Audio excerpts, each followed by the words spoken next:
Hi, I'm Joy, and thank you for tuning into Pilates Perspectives.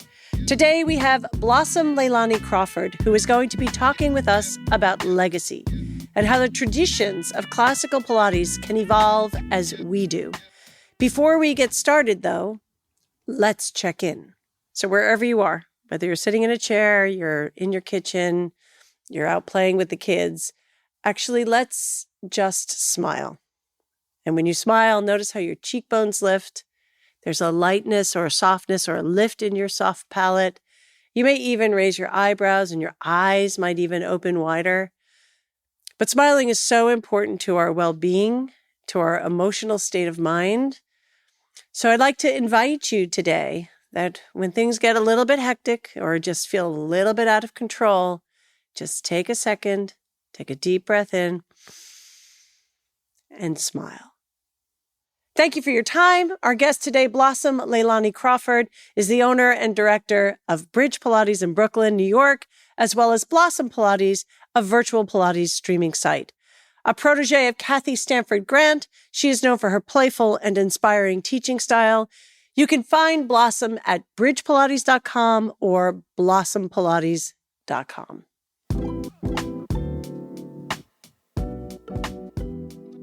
Hello and welcome to Pilates Perspectives. I'm Joy and I'm here with Blossom Leilani Crawford. And today we will be talking about the traditions and evolutions of classical Pilates. So let's just start right there. All right. What are the traditions of classical Pilates and the mean, evolution? I mean, how far back do we want to go? How far back do we want to go? Do we want to start when classical even became a thing? So let's start with these terms came about. Yeah. Let's go with if I said to you classical Pilates, what does that mean to you?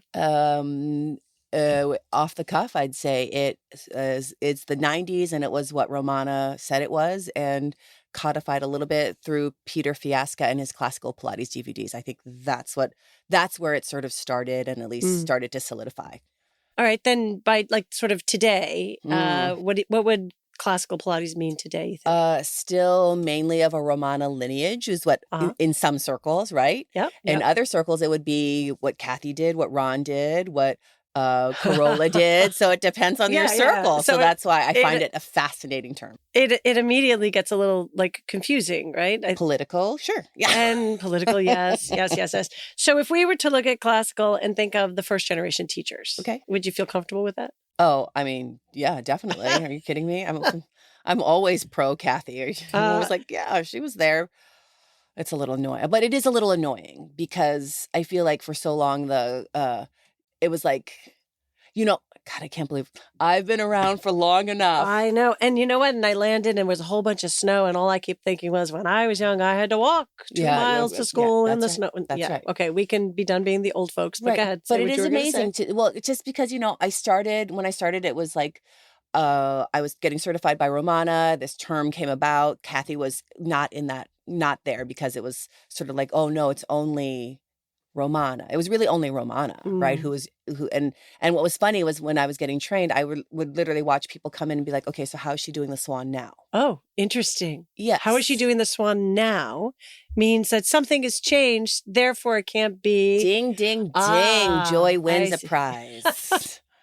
It's true. But then, so you watch that happen. And then there was my sort of beloved teacher off on the side. And I was like, her stuff is good too. Right. And also, right. Like, why isn't this as valid? And so then you watch that happen. And then the sort of lawsuit happens. And then suddenly, for many reasons, Romana is away from the New York spotlight as much. And then other elders show up. And I was like, and then I get annoyed because they're classical. Now they're classical. Right. Yeah. So that's why I sort of don't really love the term just in general, because to me, it sort of has all those other hooks in it from lots of different places. Yeah. It doesn't quite resonate. It doesn't quite work for me either. But I can't really even come up with another thought Roberto Serini from Italy, he said to me, well, there's East Coast Pilates and West Coast Pilates. And I was like, that's interesting. That's Is interesting. that for them? Is that really true? Well, I guess I guess if it's like you're East in Italy, Coast swing, West Coast well, it's swing. kind of like pizza. There's East Coast pizza and West Coast pizza. Much prefer the East Coast pizza. Yes, thank you. But it's an interesting concept, isn't it? Right. So it originally started pre trademark lawsuit. Or kind of around when it was all happening. That right? was that 90s soupy period of time, wasn't it? yeah. And Romana really was the heir apparent to the studio. That's how she was being billed by you know who. And really one of the first codified teacher trainings, would you say? Mm-hmm. Right. I mean, I don't know if it was really the first. But yeah, that's what I knew it as.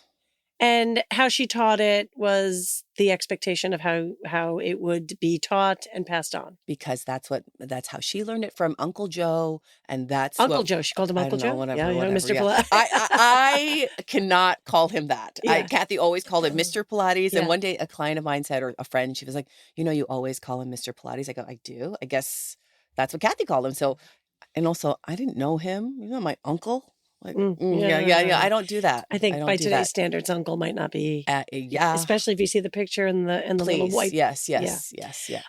Okay. So Kathy, where's Kathy in all this for you? So you started with Romana. No, I started with Kathy. You started with Kathy. Oh, I'm sorry. You don't know this. In 1993, that's the old fashioned voice. I go to NYU. I'm a first year dancer there. There's this thing where they go, oh, you have to do floor bar class. I go, okay. I go to class. It's this old lady. By the way, floor bar.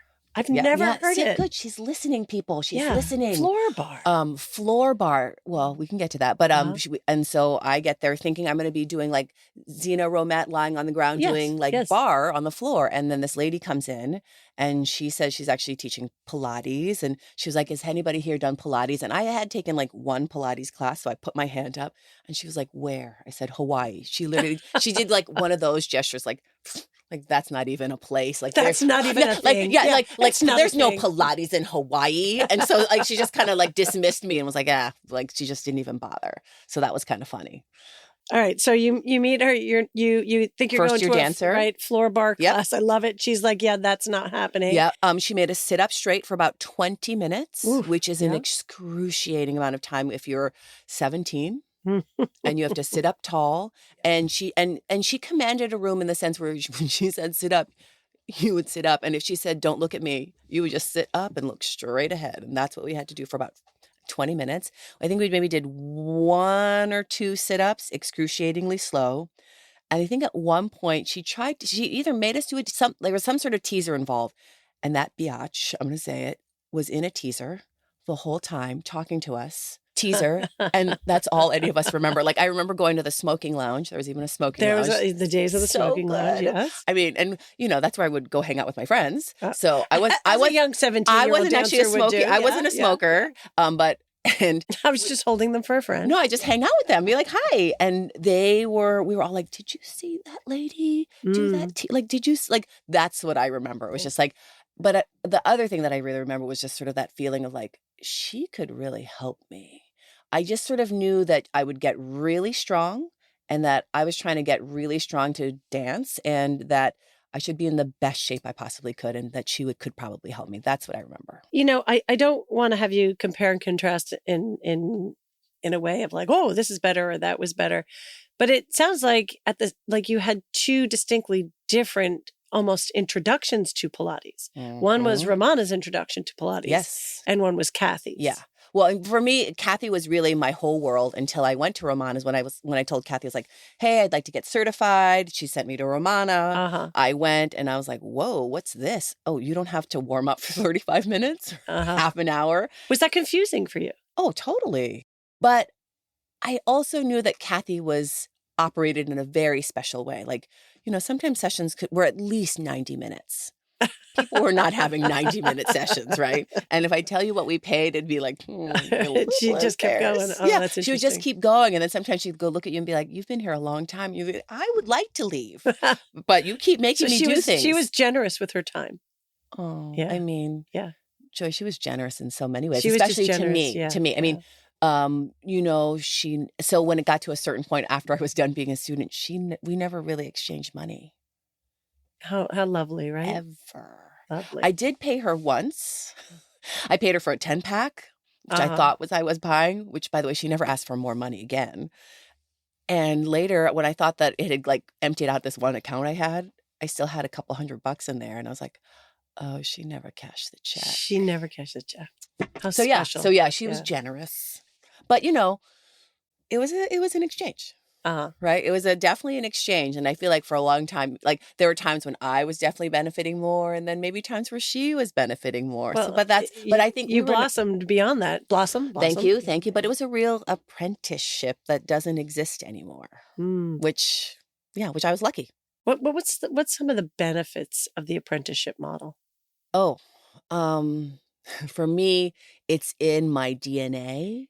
Like, I don't often, I maybe look at notes to be like, oh yeah, that one. And then I kind of need like the next trigger, like, okay, oh, we're going to do all the heads. And I know it's like this head, that like, I know those. Right. And also for me, it was you get to watch someone over time and you learn like, oh, how is she dealing with that? Oh, how is she dealing with that? Oh, she doesn't do that anymore. Listen to those words she's saying. So I think there's something about watching something age and watching her shift over time. And then you sort of go, you can kind of model yourself after that. Like, oh, she doesn't always, I saw, oh, she was trying that on for a bit. And then like for a while there, you've heard of Kathy's green room. Yes. Yeah. So she has the green room. There for a while there was a yellow and green and orange room. Oh, interesting. Yeah. Is it like stop, go? No, Caution? not at all. No, I don't know where the hell the colors came from, but she was giving like the obliques were like different colors, and the rectus was another color, and the transverse was the green. But then, so for a while there, I saw her. I was like, oh, she was testing out material, like like a comic almost. Like, oh yeah, okay, oh yeah, but this is the one I really. Does this work? Does this imagery work? I think for me, it was modeling. I got to sort of see how she worked through her material. That was one thing that I really loved about sort of my old-fashioned apprenticeship. And I mean, I really had a person looking out for me. She taught me in like so many ways, like how to be okay. She said, so and so. I found out that so and so is opening a studio. I wish I heard from her as opposed to from the friend. Oh. So when I went to open my own studio, when I thought about it, like when I looked at a space, I went right to the person I worked for, said, hey, I looked at a space today. I'm thinking about doing this.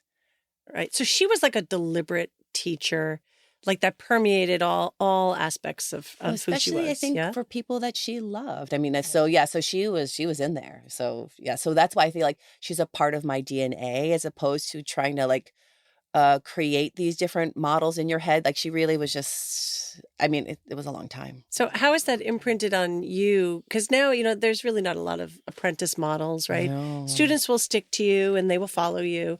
How has that impacted how you show up as a teacher? That's a good question. Well,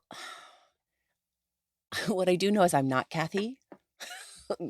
And I wish I could say I tried, but you can't try to be her. Like she was just she was just such a whole person. Like I was just like, I can't do that. Yeah.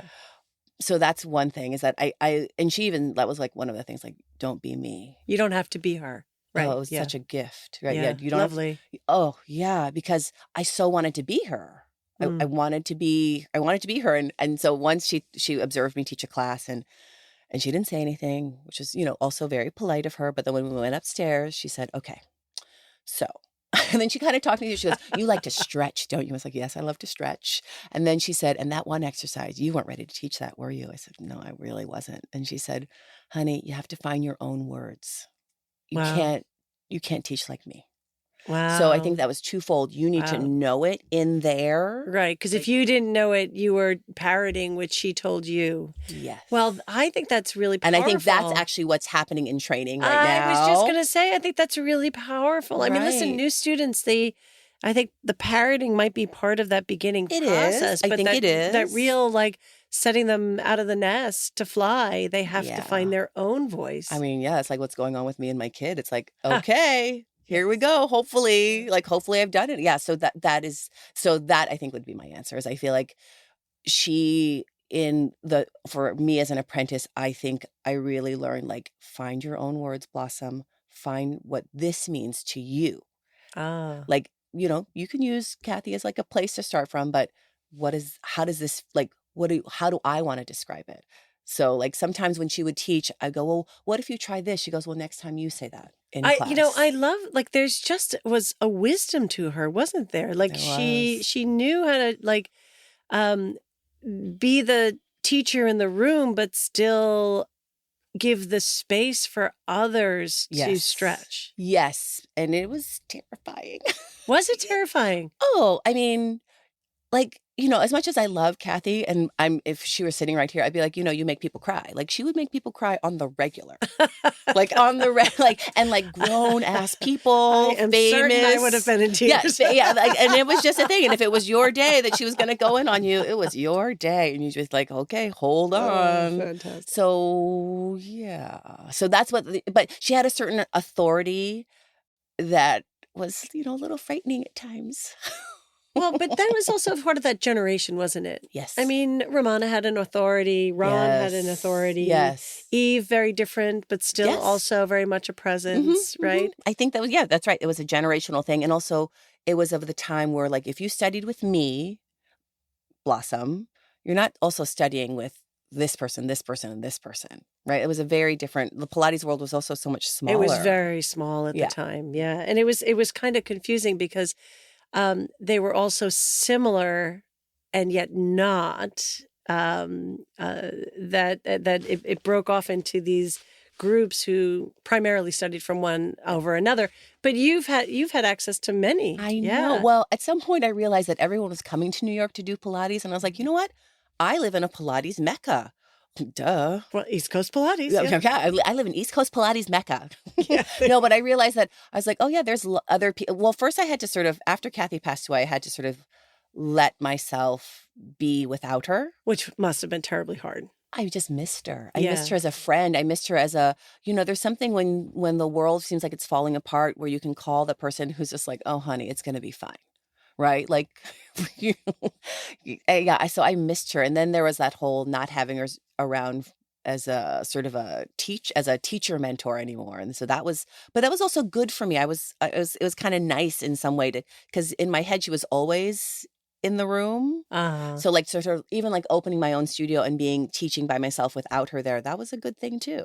Right. But I did miss her. And then at a certain point I was ready to hear another voice. And that's when I started trying other things. Oh, that's fantastic. So we do have someone who does research on our behalf. And she found a quote from you where basically you're saying the way to learn the method is through the legacy. Well, for me, it's always been that connection. But what is the legacy? Oh, because you've had so much experience to multiple pieces or I'm not going to say interpretations because I don't think they were interpretations of the legacy, but it's almost like many people had different experiences with Mr. Pilates at different times. Yes. And also at different points in his life. Yes. And this is what I'm talking about. So looking at each teacher and being, okay, so Romana, she was a young, able-bodied dancer when she went to Mr. Pilates. That totally correlates with the kind of Pilates, the way she teaches Pilates and the way she sort of pushed the method forward. Right, her experience of the method. Exactly. And remembrance of it. Yes, that's exactly right. Same with Kathy. Kathy was an injured woman going to see Mr. Pilates. So she wasn't going to just go right to the 100. That was she couldn't do that. So that's why so to me, what I'm looking for when I say lineages or legacy, I'm looking to sort of see how did each of those people sort of synthesize these movements and sort of come up with their own thing. Right. That's and what I'm Eve really Gentry looking at. came, as a modern dancer. Correct. A completely different experience. Correct. But that's always been because that is also my experience. I came in as at a certain era. So, and I got to sort of see these things firsthand. So that's why that's the connection of it for me. But I don't know what those kids are doing now. Meaning I don't know, I wish I could answer that question for them because people ask me all the time, where should I go to get certified? And I'm at a loss. I Yeah, don't really know yeah. what to tell people. I mean, I do know what to, but it used to be like, well, so you live here. This would be a good place to go. Right. Here's your It's person. not Yeah. that anymore. No, I it's sort of not go, that. It's do not you that. have a teacher that you like? Are you going to move around the country? Are you going to move around the world? Do you need your certification to be known internationally or just, in your little Right. town? Like Right. what's but I mean, What do you need this to be for you? correct. But Yeah. what I really tell people is find someone who's teaching, first of all, that cares about you and Very important. that that you want to work with, because Yeah. it's a relationship. It's a Yeah. relation in my mind, no matter what. So it's certainly the relationship piece, and that comes through just in how you speak of both Romana and Yeah. Kathy. But as we sort of move beyond sort of the elders into the space we are now, what are the things that are important to keep on this Pilates journey? Because it's evolving, isn't it? Yeah. Well, so I think the big question that I always ask myself, or even tell people, to sort of like, why? It's like, I don't kind of care what you're doing on that reform, whatever, but tell me why you're doing it. Yeah. Yeah. What's the purpose that you're what is that movement thing doing for that person, the client? Like, is that really the best way to do that? Like, so I think I always say the context, like, Right. What's the value add? yes. Yeah. What's the the value? reason for this? Yeah. It comes a little bit from two things. So Kathy, like the scariest thing Kathy would say to you as she walked by, because you did semi-privates, she'd walk by and kind of look down at you and go, what's that? Oh, what's that? And you just kind of be like, I was thinking I was trying to do my head list, but this really hurt, so I'm doing it this way. And she'd be like, and if she was okay with it, she'd be like, okay, maybe add this. Or she'd go, no, and then give you something different. But the worst thing you could say is, I don't know. Oh, really? If you had no idea what you were doing, she'd be like, yeah, that's the worst thing. And that's, to me, sort of what I'm kind of talking about. Even when I'm working with, like, I have this lovely PT friend, Dr. Marshall Hagens, that I work with a lot. And when we're trying to problem solve, the question he always asks me is, okay, what are we trying to do here? What are you trying to get this person to do? Right. So what are the choices you're going to make here? Yeah. Yeah. So to me, that's really the question that I go back to. It's just like, why are we, what's the purpose of doing it this way versus this way? So now today, Mhm. Pilates has sort of come full circle to And groups back and again. semi-privates, right? Very, Uh-huh. I mean, in many ways, very almost similar, more similar to the beginnings. Yes. But what if someone says, I'm just here to teach a workout? Oh, then go ahead. I mean, honestly, I'm also into that too, because I remember once I was trying to do something and I was trying to reinvent the wheel. And one day I was kind of tired with this client, and I just went, you know what? I'm going to just go through, here it is, footwork, hundreds. I just went down the line, and I was like, wow, those are all the things that I need to do anyway. So yeah, because guess what? That works too. Well, but that could have a purpose too, right? Definitely. Because so much of your why comes out in ultimately, because I remember those days too, client number, whatever, would come walking in your door and you're like, okay, we're just going to do this thing. Yep. And inevitably something shows up. You're like, there it is. And Great. there it is, right? Something I can work with. Yes, Okay, good. yes. Let's do a few other things that address that thing. Next. And you can I don't want to say fine tune it, but you can skill that into a class. Definitely. Where you're offering your whys, and everybody in the room is taking what they can. Yeah. It's true. How do you feel about the classes that are coming in? Big group classes? Yeah. I mean, I wonder how they do it. I mean, I think it must be fun. I like that people are doing Pilates. I think that if you are a true Pilates lover, you will do that, and you'll do the private stuff. I never think of it as threatening business-wise. So it's not this or that, it's this end. In my mind, right? Yes. End. Yeah. I think so. So I look at it, I think of it as like, great, more advertising for Pilates. I just hope it's good Pilates. And so that's always my proponent. Like, let's get some, thoughtful Pilates out there. Yes. My big concern is the best word of mouth is when someone says, oh, I do Pilates. So As opposed to? as opposed to, if people are passing through real fast, they Oh, say, got it. I did Pilates. That's true. Right, That's true. right. Yeah. I want to keep people saying, "Oh, I do Pilates. I do Yeah, Pilates." yeah. Today's episode is sponsored by Balance Body. Pilates is a complete ecosystem: equipment, education, and community. And Balance Body connects all the parts. We design and build innovative equipment to meet the needs of today's Pilates enthusiasts. Our training programs support teachers in understanding why quality of movement matters and how to create and deliver engaging, effective classes. Celebrating our 50 years in all things Pilates, Balance Body is your resource for equipment, education, and inspiration at Pilates.com. So what do you think? What are the ways we can evolve the method without losing the links to where we came from? I struggle with that because part of me, I don't know if people care anymore about where anything came from or what's I feel I don't know if these kids these days, I don't know if they care. You don't know if they care. I don't know if they care. I don't know. There's like ancestry.com. People seem to like their lineage. Yeah, but I guess, but do they care about the method? Do they want like some older person to be like, that's not how, I mean, so I guess what I'm trying to say is that's a part of it, is not to go in there being like, that's not the right way. Uh-huh. That's not the right way to do it. I taught a workshop this past weekend and I was so happy because I had all kinds of people there. I had all these outliers, like from lots of different places. And that's my favorite is when because I don't want to feed just one demographic to me. I want all the people who are like, okay, this isn't quite working. I'm looking for something different. Those are the people I want. Like that's fun for me. But I don't know how much they care about the people who came before them. I mean, I care deeply. To me, Kathy was so wise, and any nugget that you can take is really wonderful. But I don't know if the new kids care. But I hear exactly what you're saying.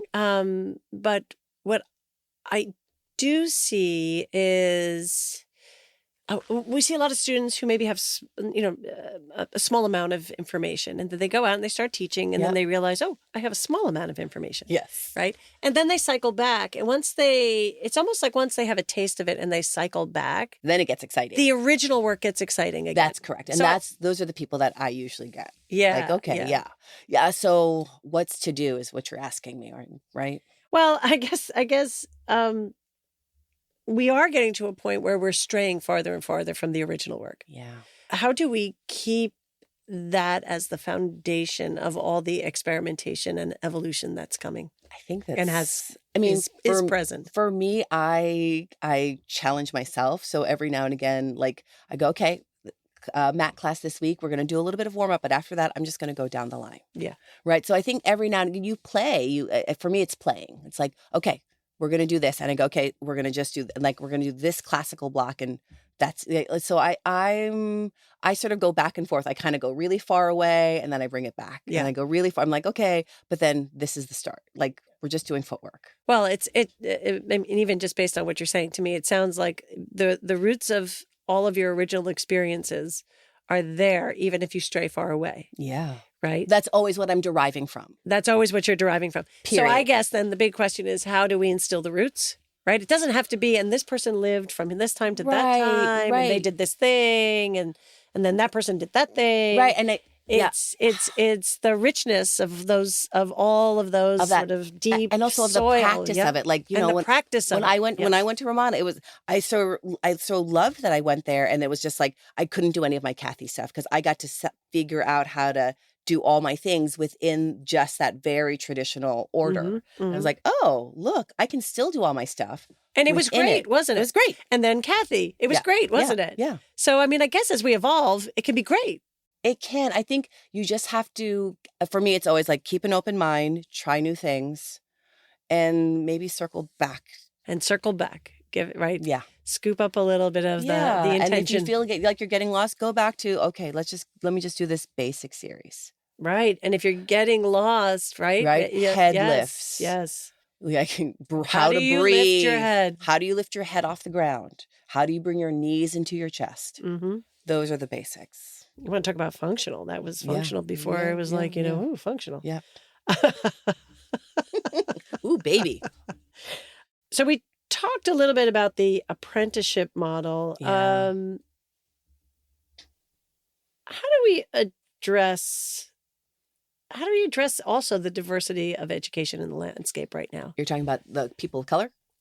What are you talking about? Diversity? I was talking about diversity of style of practice, but let's go there. Sure. You, by the way, have entered into a world that not many people of color have entered into back in that time. I'm just so thrilled you consider me a person of color. Thank you. No, I'm not kidding. It's been very interesting. Yes. We're being the assistant closely tied to Kathy Grant, who was a Black woman, Mm-hmm. and to have people not really acknowledge the fact that I am not a white woman either. I know. I think that acknowledgement generally has been a very hard thing in society. Yeah. It's almost like, again, that or word. Yeah. Instead of and. Yeah. Yeah. It's that's why I'm just like, oh, great. She's great. We're going to talk about color. Awesome. Let's talk about, I want to talk about diversity of teaching, but let's talk about this. This is it's big. It's a big topic. And we definitely hit, just, what is it? Was it pre-COVID or during COVID? A period of reckoning. Mm-hmm. And now we're coming out on this other side that I don't even know what it is, but Pilates is, it's oh gosh, for bodies, you've really got to understand that it's not perfect for all bodies. No. So it's something, knowing your why becomes really important. And as a woman of color, what were your experiences? Which I know were very different from Kathy's experiences. Right. Like, I know I am not a Black woman. I will never know what that, like, I remember like acknowledging that with Kathy. And, she taught me about those things too. Like when I accidentally called that guy in the elevator, well, he was like, "What's up, girl?" And I said, "Nothing, boy." And she was like, "Never call a Black man boy." I was like, "But he called me girl." She was like, "Never call a Black man boy." I was like, "Got it." Those were things she taught me. But, I know that I will never understand that on the visceral level that she did. But that's right. I am not a white person either. And it was just been very interesting to sort of see that somewhat glossed over because I'm fair. I'm sort of a fair Asian. And so it's been, because I do have moments where I'm like, I'm a person of color too. I may not be Black, but I am brown. I'm not yellow. Like, I don't know if you know that sort of distinction in Asian cultures. It's like they're the sort of yellower Asian, like what we like high Asian, so to speak. Is Ali Wong called jungle Asian. I'm a jungle Asian. Do you know what that means? No. Yeah, Filipino, like all the sort of like low, like south, more south. More south. Yeah. Was that isolating for you? Well, I grew up in Hawaii. So Hawaii was so let's talk about the Hawaii. The Hawaii experience of that is we were on the in. Oh.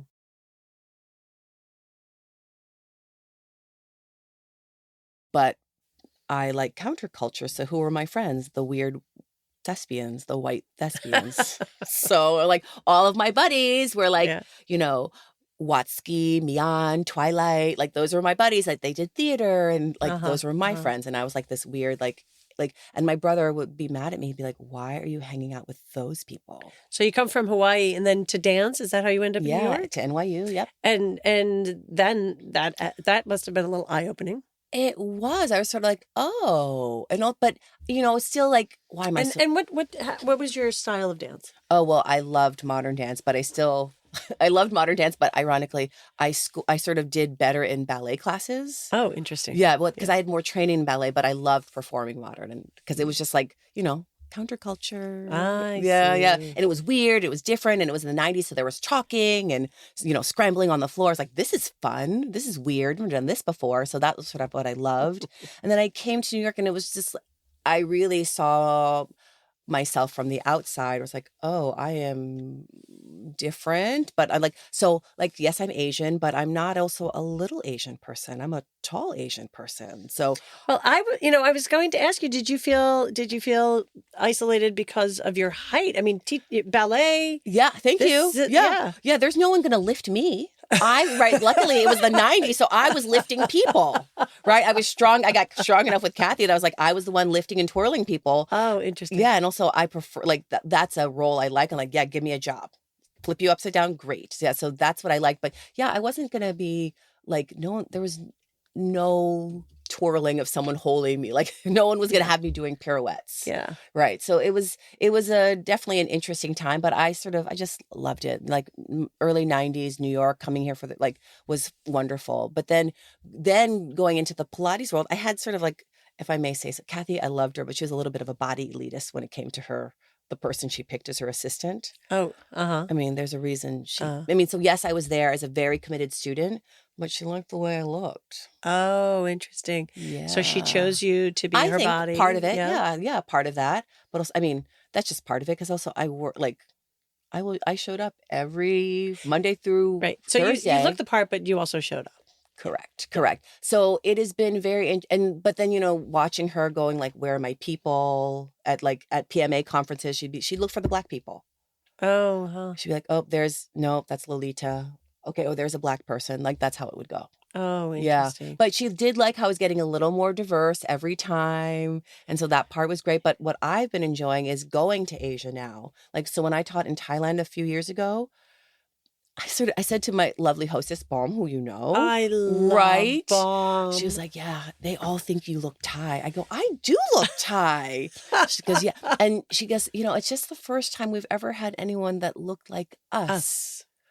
And I was like, oh, that was a moment. And it's powerful. Yeah. It's powerful. Yeah. I can't believe I'm about to share this into the microphone, but I was walking past an Athleta store. Oh, yeah? And they had one of the models outside that wasn't like teeny tiny itty bitty. And I was like, oh, look, great. That's what that would look like on me, right? So they're finally doing that in the online as well. It's powerful to see yourself represented. It really, I mean, it's like, even like with Bridgerton where they have like. Oh, I love that. I'm like, I know. It's fantastic. It's great. I mean, I'm so happy that exists for someone like my daughter, like, who she can sort of like see Asians in different places. So that's been, I would say that's sort of that, like, so I've actually, it's funny, I've really been enjoying traveling to Asia and sort of being like, look, I sort of look like you.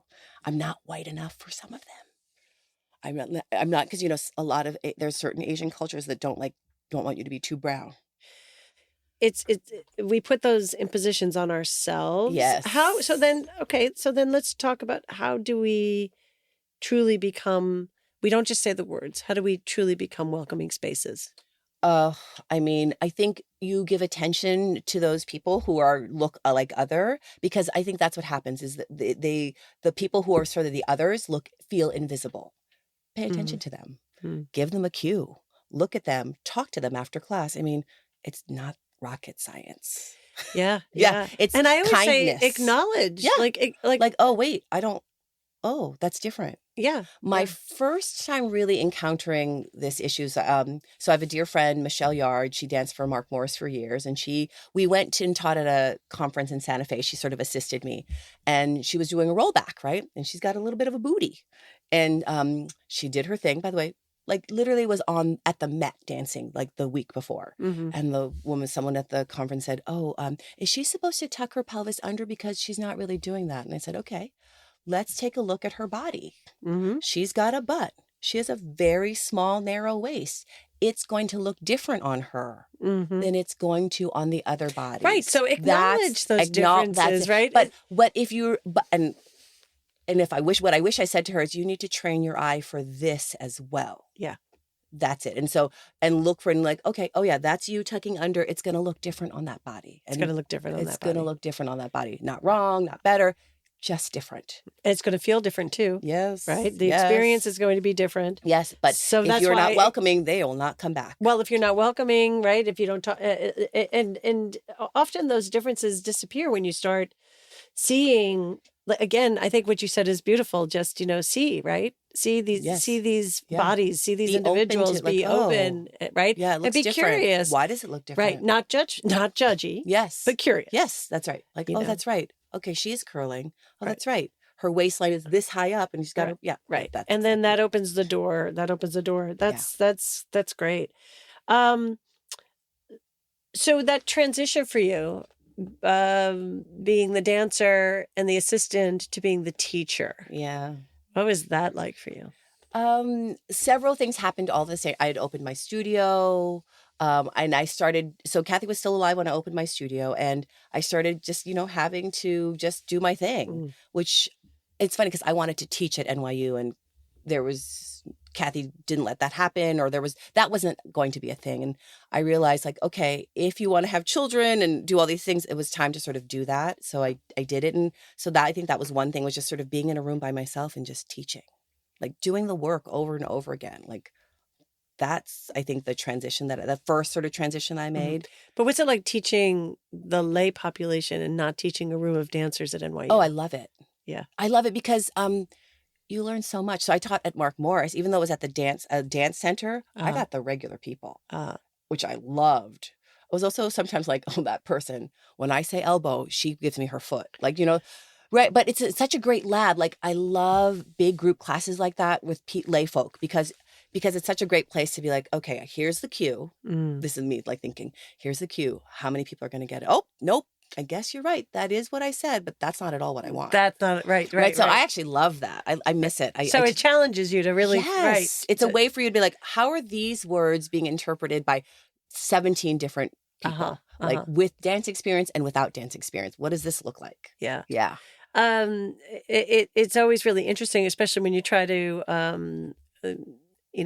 talk about like things like lifting your head. Yeah. Right. Complete, like it's experienced differently by it could be 20 people in the room. Yes. Yeah. So what are you going to offer that's going to land in a way? And where does that come from? I tell people, like, try to visualize what you're trying to get them to do, and what's the simplest way you can say it. And you'll try different things on, and as you observe people, maybe other people teach you, go, oh, that's a good way to say lift your head up. I think what you just said is so powerful. What? New students are always trying to find like, and they want to show everything they know, and they want to be like, well, your head is and it's this ligament and it's that thing, and you got to flare your left nostril while I definitely did that. Like, so when I first started teaching, we all did it. Yes, I know. We made it so complicated. I know, and really, like, in fact, I just like look for your toes. Yes, find the simplest way to. And Kathy talked about that too. Like, okay, like when she'd say reach for something, and I do something like this. She goes, is that how you reach? I go, oh yeah, that's nice. She goes, reach for it. I'm like, okay. She goes, that's what I want. So that, like, just simple, like, reach. For those of you who are listening, well, her first reach was very ballerina. Thank you. And many thousands of dollars. And her second one was looking for a glass out of the cabinet. That's exactly. And that's usually, Kathy would say, like, reach for a glass on the top shelf. Yeah. There you go. Yeah. And so we do make it very but yeah, that is like, what's the simplest way? Yeah. What a great offering for new teachers. Find the simplest way. Right. And also, give it direction. Yeah. Try and listen, see what other people are doing. But I find the simplest way is like less words if possible. Less words. If possible. And then, like I said, we were all guilty of like. Yeah. So talking about, classical work, the classical work is very hard. Yes. And which is, so it always cracks me up when people are like, oh, I want Pilates to be a workout. I'm like, oh, well, all right. How about we here we go. 1, 2, 3, 4, 5. We're just going to go boom, boom, boom, boom, boom. Yeah. It can be really challenging. The equipment and really working with the equipment is its own challenge. Yes. It's very complex. Yes. It takes a long time for somebody really off the street to be able to do that. Yes, definitely. So when we talk about classical and the method and trying to find the why, what's your recommendation for how to bring the new client into the studio, into the method? Now they'll come into the studio. So they're in the studio, and how do we keep them going? How do we keep them going, and how do we really pull them closer and closer to? For me, it's you always find that thing that that exercise or that moment where it's hard for them, and you go, okay, let's work on this for the next few weeks. And then, I'll sort of do all these different iterations of working on, say, the head lift. Mm-hmm. And I'll do it in the 100. I'll do it, on the bear. Like, I'll do it in lots of different places. And then you sort of put the marker down. And then a few months later, you check back and go, look, that's actually easier for you now. They go, oh, yeah. Right. It's a different way to talk about their progress. Correct. But I think giving markers is Yeah. good and being like, okay, we're working on this teaser on the box, on the long box. Let's work on that this season, quarter. That's just what I do naturally because I think, I'm going to say it, I'm a natural salesperson at sometimes. Yeah. But also it gives me some things like, okay, well, that's what we're working on. We're working on this. And I can sort of chart my client's progress that way. Gosh, late 90s, I was in the city learning, but I would go home to the suburbs to teach. Oh, interesting. So where your school and your learning and the people around you, was stayed in this sort of soupy mix of like New York City. Yeah. Yeah. And clients would come in the early days and say, I hear this pilot stuff gives you flat abs. Right. And you'd be like, welcome. Yeah. Right. Pilates. I want to do the pilates. That's back in the day. Now, today, it's really funny. Now everybody knows Pilates. They know how to pronounce it, you mean? They know how to pronounce it. Yes. If I go on a plane, everybody around me is talking about Pilates. It's the funniest thing. They're like, and what do you do? I'm like, I would say, I do this Pilates thing. And everybody's like, Pilates. It's very funny. Anyway.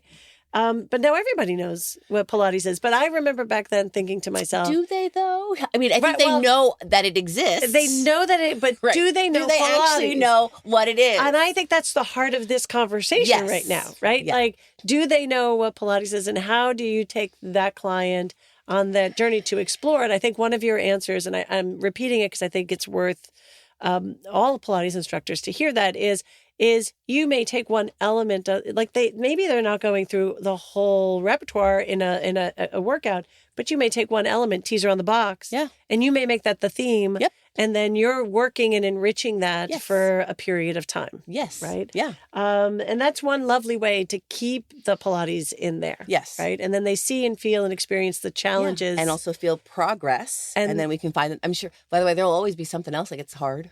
Yeah. Well, that's the beauty of what we do, right? You could always find the next layer of it. Yes. But I always used to think to that client who would come in and say, I hear this pilot stuff gives you flat abs. I'm like, okay, come on in. Yeah. Let me give you a little of what you think you want. Yes. But infuse it with what you actually need. Yeah. Yeah. I'm with you. I know. It's like, okay. And then over time, they come for what they need. Yeah. Well, because what happens is they come in and they know they feel better. They maybe don't quite know that. They think, I exercise, but it's more than just abs is what they realize. Right. Yeah. Well, I think that's powerful for the new instructor who right away is going into teaching classes, because I think there's a lot of pressure.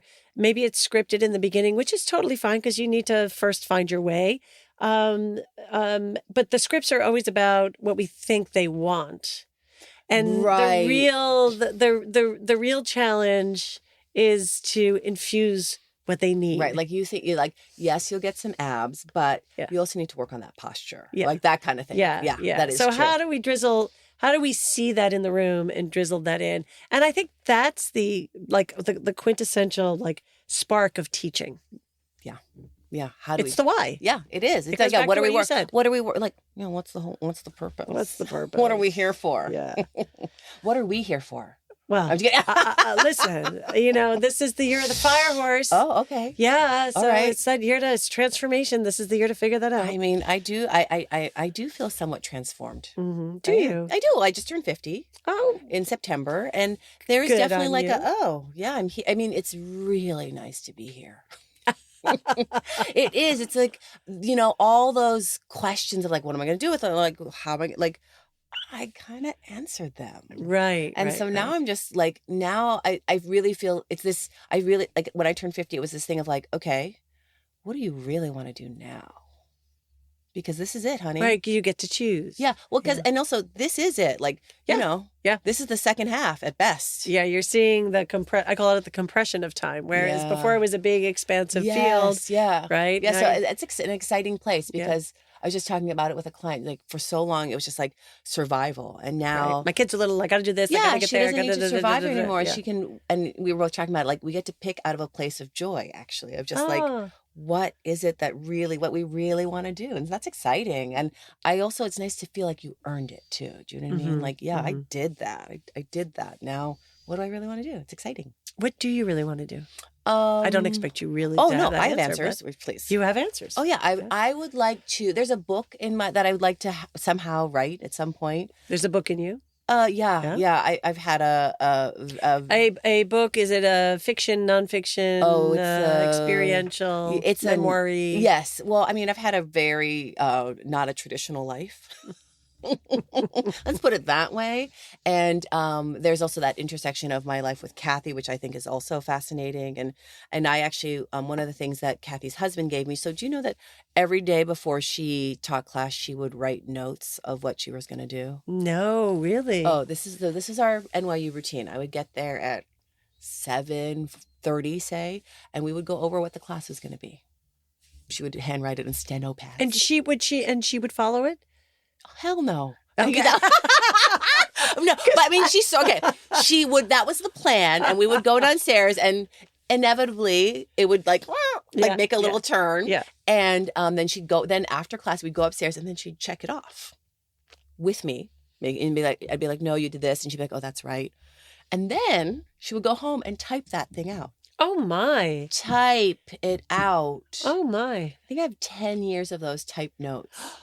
Really? Yeah. And interesting reflections, like there were only 2 men in class today. Like she was always sort of like, where are the men? So like one was, where are the people of color? And then where are the men? Oh, interesting. Why aren't they coming to class? Right. Even in and I just loved her musings. Like, oh, that didn't work today. Like, yeah. And she typed those out, even the musings. Yeah. Great. Yeah. 'Cause, I mean, that was. Oh, after September 11th, she's like, I think we needed to stay fetal. So we're going to just like keep it fetal for a while. Like just like go into like. Oh, yeah, protection. That was rough. Wow. Yeah. So there's a somewhere in there. So that's one of the things I'd like to do. I would like to transition. I would like to maybe do my own sort of graduate training. That's another thing I'd really like to do. I feel like people have asked me for years, like, are you doing a training? And I said, when I feel like I have something to say. And now I feel like I'm ready. I got something to say. Good on you. So there's that. So yeah, there's a few things, I want to see my children launch. Yeah. I've got rapid fire launching. I got one this year and one next year. Oh, yes. Oh, yeah. Yeah. Rapid fire. And then, I mean, imagine my life without a school schedule. Yes, please.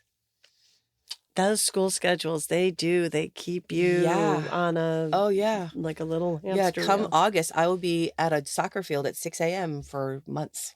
Yes. Driving 6 days a week. Yeah. Good for you. So Yeah, this so is a really exciting time. Oh, it's great. Yeah. Lots of opportunity. I'm ready. What has Pilates brought into your life? What was most surprising? I did not think it was going to be my profession. I did not. So many things.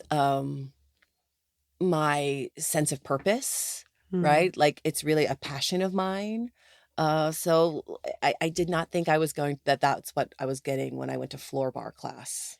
I still can't believe you went to floor bar class. It was called, she inherited the class. I love that. I know. It was a university and it's on the schedule as floor bar. And she's like, by the way, only like 8 years later, she goes, Blossom, we should really call this Pilates. You're right, I mean, years and years and years. She was like, we should call it Pilates. I was like, you're right, Kathy. Did she struggle with, did she or anybody that you work with struggle with sort of that New York City rise of classical Pilates and being in the same space, but being on the, like in a different place with the work? No, but she did that on purpose. I think because she was in that small room. Mm-hmm. Did she want something bigger? No. Did she want to be more famous? No. Mm-hmm. No, because I think she knew who she was. She knew that she liked to work a certain way, and she got to control it the way she wanted to in that little room. Oh, I love that. Right? So when people would call and go, hi, I'd like a session with Kathy Grant, she'd sometimes answer and go, I'm sorry, she's not here right now. Oh, right. That's my life goal. I think Al Harrison has a funny story. Oh, yes. Of being in Nora's studio at Turning Point. Yeah, and Kathy called. I was sort of like, I think I went to the bathroom, and then I was like, I came back up. I was like, what are you doing? She's like, yeah. And she's just like, hi, I'd like to register. Yes, right. Yeah, she was registering. Nora has this story. They I was tell it on the but New York end. You were on the New York end. That Al gets this phone call, and he's taking down her name, and he's writing Kathy Grant, and Nora's ears perked up, and she was like, whoa. And by the way, she was legit registering. She was ready to pay her money. Ready to pay. I love it. And come, and because she taught me that too. She taught me like go to the things and just take classes, and she was never above doing that. So like when we would go to conferences, she's like, okay, who are we going to go see? What are we going to do? I love it. And it was pretty funny. It was. Yeah, I would hate to have been the person who sees Kathy Grant walk into your class. Yeah. I wish I could. Yeah, later when this is off, we'll name names. We'll talk about that. Yeah. It was just very funny. It was. She wasn't rude at all, but it was just funny. But it was great. She really was curious though, but from the most like she just wanted to see what people were doing. Mm-hmm. You know, she wasn't judgy like that. She was really just like, what are they doing? I would still be like, oh my God. I know. Yeah, I mean, it just. Yeah, of course, because there she is, and there she is. Yeah. Okay, so. Some rapid fire questions. Okay, I'm ready. Ready? Okay. Do I need to do anything? Crack my knuckles? You have to perform the exercise. Okay. And no kidding. On the table. Yes. What is your favorite Pilates exercise and why? And you really don't have to perform it. Honestly, footwork. Endlessly fascinating to me. Just like out in. But like so much is in there. So much is happening. Right. That's why it's just like that's it. Footwork. Like basic. Push off the thing. Let the thing bend. Like footwork. I was just having a training in the footwork, and they were like, "What about this? And what about this? And what about this?" I'm like, "Footwork." Yeah. Like, let's just start there. And actually, recently I did footwork with Deborah Lesson, and I go, "Wow, that's really hard work." She goes, "It is called footwork." I was like, "Oh yeah, footwork." So yeah, footwork. That's usually my standard answer. It's footwork. Footwork. Yeah. All right. What's your least favorite? My least favorite. I do love the face you just made. Well, she crumpled up her face. Because there's no really one least. Hold on, let me think about. No, I like that one too. I'm just trying to think. No, I like that one too. It's almost like it's like you try to find something that you like in all of them. Right. So I don't know if do I have one that squirrel. Squirrel. Yeah, just because I'm not a squirrel anymore. It's actually really well named. It is really well named. Yeah, when you watch a squirrel scramble, you're like, there it goes. Yeah, maybe squirrel. Yeah. All right, what's your definition of Pilates? Movements created by Mr. Pilates, done with a mind-body connection and breath. Hopefully some spring sometimes, but you don't need it. You got the mat. That's it. And where, as if you had a crystal ball, where do you see Pilates going in the future? I'm hoping we circle back. I'm hoping that we're sort of doing this long loop, and that I feel like we're sort of, I feel like there's a bubble that we're on right now. And I'm hoping that we circle back to where we were before, but I think that about other things, meaning like what? Group semi-privates. I'd love to see that back in the world. Semi-privates? Yeah. Yeah, where you actually come into a space and you work out, and there's a teacher sort of circulating. I'm talking old Joe's school. Gym. Yeah, old school. yeah. Yes, actually, Alan Herdman still does it like that. Yeah. Like he has people come in, they do their workout, and you can sign up for different workouts, and he has this one person who will check in on the maybe 3 different clients, which I love. Right, lovely. I'd like a little more onus put on the student. Is what I'd like to see. Yes, that's my crystal ball. That's what I'd like to see. In terms of the Pilates community, what would you hope for our larger community? I'm just sick of the hate. I'm sick of the divisiveness, and I'm also sort of sick of like the clickbait. I think it's called. Like, look at that. like just can you just do the work again? Can you just get really good at the work? And I guess but I'm also old fashioned. Like I'm over the influencers. You're 50. Yeah. So let's just do the work. Yeah. Like that's how I became a good teacher. I just kept teaching. The proof is in the pudding. Go make pudding. All right. So this is not in the rapid fire questions, but I do have one more question for you. So coming back to the work, right? Circling back, or like, what is, if you could say, what is the one value add of the original work of the Pilates that should not be lost? I think so. Back in the day, you were supposed to know your exercises and go through them, right? One by one. And I think that like this sort of self-driving self-reflection that you are supposed to have when you do the workout, that's what I think I needs to be more of. And like, because I feel like we come in and we sort of go to the teacher, be like, okay, you teach me this Right. thing. You tell me what to do. Yeah. And that's only part of it. Right. And that's, I think, something Kathy definitely taught me. Like, yeah, I can only help you so much. Like because sometimes she want some feedback. And so that's what I think. Was that your question? I don't. I think that's great. I'm endlessly curious about as we do continue to evolve, how we keep the Pilates. Yeah. Right. Not just the name. No, but because they're doing something on the equipment, but the Pilates, and how do we share its unique value? I also think that fancy isn't always, meaning fancy moves isn't where it's like the hard stuff is actually like the head lift, right? Like bringing your knees into your chest, the heart of the work. The simple things is hard. Actually, and doing it well. Yeah. Right. Because I mean, I can do all kinds of twirly things, but doing a really good head lift and taking myself right into 100, that's beautiful. Yeah. But it's not always the most sexy. Yeah. Or Instagram, like, look at this thing. It's like changing the hot water heater. Oh, yeah. Got to get done. Flossing. It makes all the difference in the world. Yes. Yeah. But no one really ever notices. Correct. Yeah. Okay. Yeah. Were those all my rapid fire questions? Did I complete the task? You did it, and you got an A+. I always knew I could get an A. Blossom, this was so lovely. Thank you so much. Thank you. Well, this is it. We're done? We are done. It's a wrap. Oh, great. Now I can go have that cigarette I never smoked.